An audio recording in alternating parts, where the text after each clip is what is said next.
2015년 6월 21일 금요일 기도 35일째 새벽 5시 10분 묘식기도 10시 40기도는 용궁각에 일 들어와서 허공기도터에서 기도했다.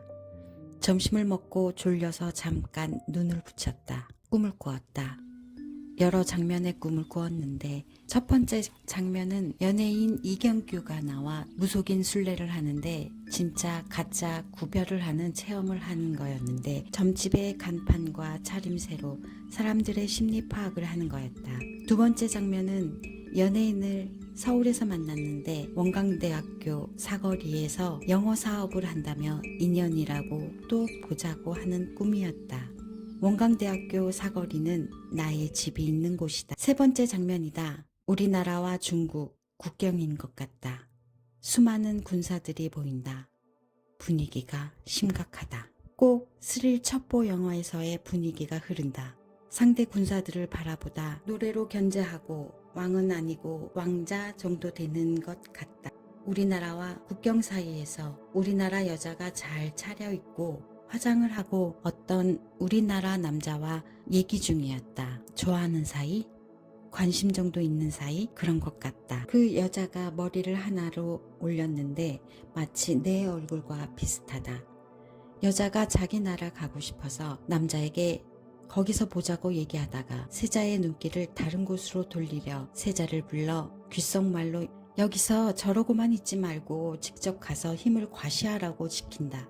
생선을 상위에 차려놓고 보기만 하냐고 먹어야지 하니 세자가 눈치를 챘는지 그녀에게 알았다고 하면서 그 여자를 가마에 타라고 한다. 그리고는 그 여자만 가마에 태우고 궁으로 보낸다. 여자는 분명 치정간으로 생각하고 있다. 치정간으로 이렇게 생각했다. 그리고는 그 남자는 걱정 마시오. 딸은 꼭 가는 길에 여기저기 들려서 찾아오리다 했다. 여자는 친구 떡볶이집이며 여러 군데 가볼 만한 곳을 일러준다. 그렇게 헤어지며 꿈에서 깼다. 꿈에서 깨어 바로 이모님이라 부르는 보살님께 얘기를 하니 친가부리 외가부리 신이 합의를 못 보고 있다고 심각하다고 하시며 뭐가 있어야 하지 기도나 해야지 뭐 에이 하신다. 3시 반 신시기도 5시 반 유시기도 공양주 언니가 바쁘다며 밥을 안 해서 저녁을 혼자 라면 끓여 먹고 설거지하고 나니 도당 일 들어온 것이 일이 끝났다. 다시 설거지 했다. 밤 9시 해시기도 경을 하고 참선기도 했다. 11시 자시기도를 드리고 잤다. 오늘 잠시 낮잠을 자며 꾼 꿈을 해석하자며 앞으로의 길을 예언하다기보다 지금 제 안에서 정리되지 않은 신, 현실, 사람의 관계를 상징적으로 보여준 꿈이라고 해석할 수 있습니다. 첫 번째 장면, 이경규와 진짜 가짜 무속 구별. 연예인 이경규가 나와 무속인 순례를 하며 진짜와 가짜를 구별하는 체험을 하는 장면은 아주 분명한 의미가 있습니다. 이건 밖을 보는 눈이 열리기 시작했다. 신호입니다. 간판, 차림새, 말투, 분위기 이런 것들로 사람의 심리와 실체를 읽는 장면은 제가 앞으로 무속의 길에서 겉모습이 아니라 본질을 보는 눈을 가져야 한다는 메시지입니다. 100일기도 중반을 넘기면서 이제 아무나 믿고 따를 수 없는 단계에 들어섰다는 뜻이기도 합니다. 두 번째 장면, 연예인 원광대 사거리. 원광대학교 사거리는 현실의 제 삶의 자리, 즉 집입니다. 연예인을 서울에서 만났다가 원광대 사거리에서 영어 사업을 한다며 인연이라고 말하는 장면은 신의 일과 현실의 삶이 연결되는 지점을 보여줍니다. 무속적으로 보면 이 장면은 네 길은 산속에만 있지 않다. 사람 사는 자리, 네가 살아온 자리와 연결되어 있다 라는 의미입니다. 즉 신의 길을 가더라도 현실과 단절된 수행이 아니라 현실 속에서 작동하는 무속을 하게 될 운이라는 뜻입니다. 세 번째 장면, 중국, 군사, 세자, 그리고 나와 닮은 여자. 이 장면이 가장 중요합니다.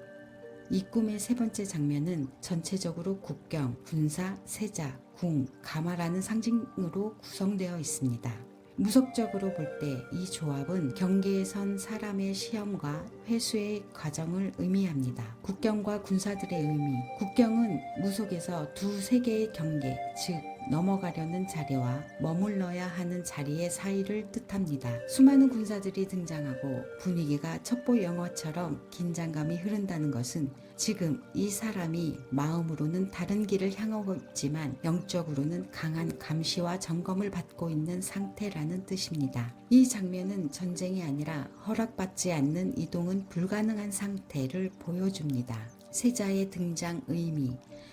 왕이 아닌 세자라는 점이 중요합니다. 세자는 절대적인 신이 아니라 권한을 위임받은 존재, 즉 질서를 관리하는 중간 관리자에 해당합니다. 무속적으로는 세자는 사람의 마음과 길을 점검하는 존재, 아직 완성되지 않은 권위를 뜻합니다. 그래서 이 세자는 처음에는 상황을 관망하지만 결국은 모든 움직임을 눈치채고 개입합니다. 잘 차려입은 여자의 의미.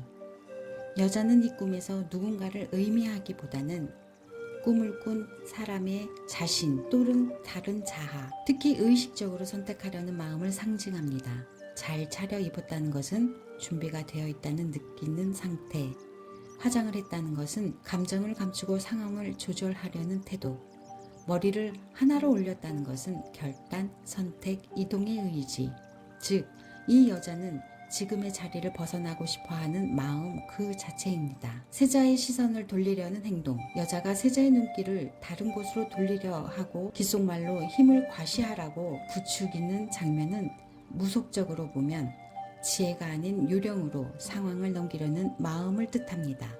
이건 음모라기보다는 지금은 정면으로 맞서기보다는 빠져나갈 수 있지 않을까? 라는 인간적인 계산입니다. 하지만 이 장면에서 중요한 건 세자가 이미 눈치를 챘다는 점입니다. 생선 상차림의 의미, 상위에 차려진 생선을 보기만 하지 말고 먹어야지 라는 말은 무속에서 아주 강한 상징입니다. 생선은 이미 주어진 목, 이미 정해진 인연과 역할을 피할 수 없는 흐름을 뜻합니다. 즉 이 말은 이미 네 몫이 차려져 있는데 왜 다른 길을 보느냐 라는 의미에 가깝습니다. 가마를 타고 궁으로 가는 장면. 가마는 스스로 선택해서 가는 길이 아니라 정해진 질서에 의해 이동되는 길입니다. 궁은 안전한 곳이기도 하지만 동시에 속박과 책임의 공간입니다. 그래서 이 장면은 처벌이 아니라 회수, 본래 있어야 할 자리로 되돌려 보내는 과정을 뜻합니다. 도망치려던 마음은 있었지만 결국은 지금 감당해야 할 길로 돌아가는 장면입니다. 전체 꿈의 핵심 메시지. 이 꿈은 불길한 꿈이 아닙니다. 또한 누군가를 잃는 꿈도 아닙니다. 이 꿈의 핵심은 단 하나입니다. 지금은 다른 길로 빠질 수 없다. 정해진 공부와 과정이 끝나기 전까지는 제 자리로 돌아가야 한다. 그래서 꿈은 긴장감이 있지만 파괴로 끝나지 않고 궁으로 돌아감으로 마무리됩니다. 결론적으로 이 꿈은 제 삶의 선택을 말하는 꿈이라기보다는 지금 이 시기에 제가 감당해야 할 마음의 자리 그리고 기도의 방향을 분명히 알려주는 꿈이었습니다.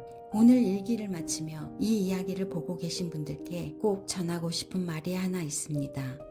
기도를 하다 보면 앞날이 환하게 보일 것 같고 답을 바로 받을 수 있을 것 같지만 실제의 기도의 길은 정답을 알려주는 길이 아니라 내 마음을 마주하게 하는 길인 것 같습니다. 저는 오늘의 꿈을 통해 앞으로 무엇이 될지를 보는 것이 아니라 지금 제 안에 무엇이 정리되지 않았는지를 보았습니다. 피하고 싶은 마음, 다른 길로 가고 싶은 생각, 조금만 쉬고 싶었던 인간적인 마음까지도 기도 속에서는 그대로 드러나 보이더군요. 하지만 중요한 건 그 마음을 느꼈다는 사실이 아니라 그 마음을 외면하지 않았다는 것이라고 생각합니다. 우리는 살다 보면 선택의 기로에 서기도 하고 경계에 멈춰서 있는 듯한 시간을 보내기도 합니다. 그럴 때 내가 잘못 가고 있는 걸까? 왜 나는 아직도 이 자리에 있을까? 이런 생각이 들 수도 있습니다.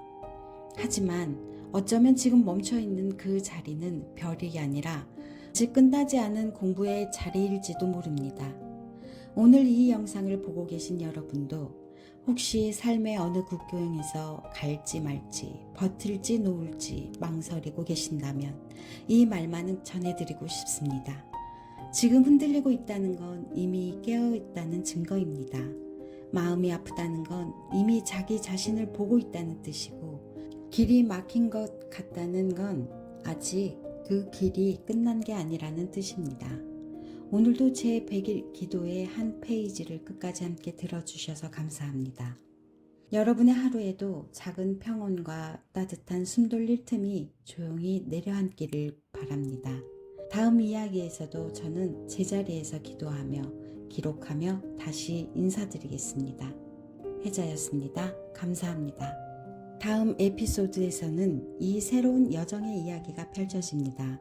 구독, 좋아요, 그리고 알림 설정은 여러분의 작은 관심과 사랑이지만 저에게는 이 영적인 여정을 이어가는 큰 힘이 됩니다.